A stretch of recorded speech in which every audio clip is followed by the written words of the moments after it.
As you embark on your unique journey through breast cancer and its management, we hope this video will help you with some very practical aspects of your treatment and self-care. While it's recognized that receiving personal instruction in post-surgical care, specifically the exercises and other techniques to get you moving with more ease, is ideal, this is not possible in all health regions. This video will give you instruction on some vital pre- and post-treatment activities and will complement the written resource that you have been given. The written resource is much more detailed than this video, so refer to it often, adding your own pieces of research, lab results, appointments, and anything else you feel you will need to track during your treatment course. This video will provide you with information and exercise instructions to help improve the range of motion and strength of your affected areas and to help minimize the risk of developing a common condition that affects women who have had lymph nodes either removed or damaged during treatment called lymphedema.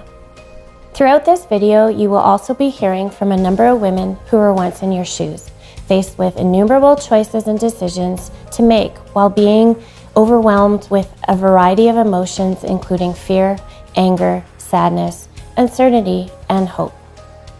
Through this video, we will provide information on normal healing time frames and pain, demonstrate exercises for each stage of your recovery, provide you with some activity restriction and cautions to be aware of as you heal, demonstrate scar massage, demonstrate pre-treatment arm measurements, demonstrate self-manual lymphatic drainage techniques, demonstrate how to apply bandage wrapping for lymphedema, demonstrate how to don compression garments, demonstrate the use of lymphatic pumps, and highlight some community resources to seek out.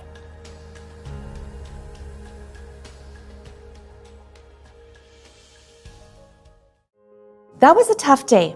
Tough in that I really wasn't expecting it. I had a prior callback from a mammogram result. And that first callback was, don't worry about it, you're young, you're healthy. So when I had a follow-up mammogram and got the callback, I was expecting pretty much the same thing.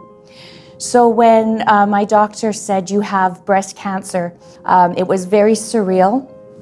For me, my diagnosis was an absolute shock.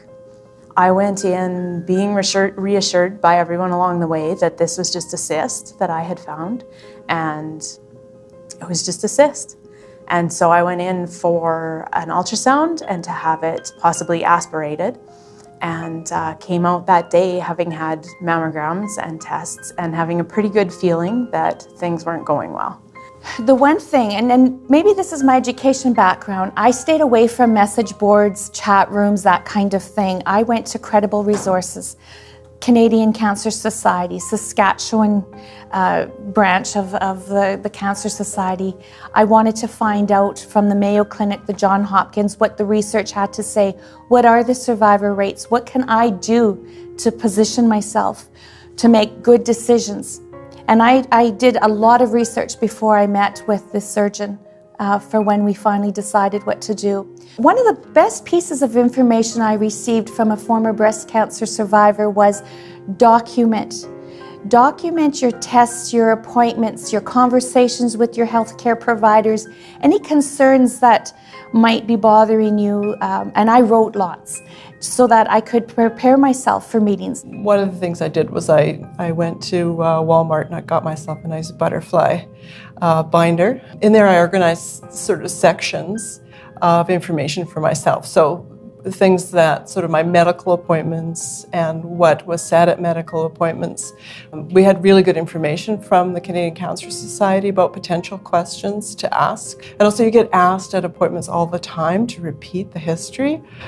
So that was an easy thing for me to just pull out the page and say, you know, well, this happened on this day and this happened on that day. So that was really good too. You can't be afraid to ask questions. And it's a very humbling experience because you have to dig down and not be afraid of some of the hard questions. I know I've gone in a few times and said, I think I have a crazy question, and I think they've heard them all before. So just keep asking your questions and making sure that you're not getting missed. If you feel like it's been too long, phone someone and ask. I should say too that you're the one that's going through it. So you get to not only be your own advocate, but you get to call the shots, right? You don't have to be with people who aren't positive or supportive. You can just say, you know, really, I can't deal with that kind of thing right now. You don't have to be concerned about managing anybody else but yourself. This is going to test our family, our relations. I encouraged them. I said, you know what? You need people. I need people. I need you to be strong, and you're going to need your friends and family. And I don't want this to be a secret. I think we need to be public with this. For me, right from the beginning, not talking about it was so much harder than talking about it. So as soon as we found out, I live in a small town, word spread really, really fast. And I had so many phone calls of support from people who had been through breast cancer, and neighbors and friends, and messages on Facebook saying, what can we do? How can we help? And for me, that just, things began to get easier once I could have that network around me. It's comforting in a way to know that people survive and they can get over tough times. And that's who I wanted to be. I wanted to be that kind of person. And I wanted my family to be that. The introduction section of your written resource goes through a number of issues that you may need to consider before any treatment is commenced. It is recommended that you read through this section as soon as possible after your diagnosis, as it will give you some ideas of what you will be facing in the very near future and will provide suggestions for making your way through your treatments. Refer to the table of contents to determine which topics and information in this initial section are important to you.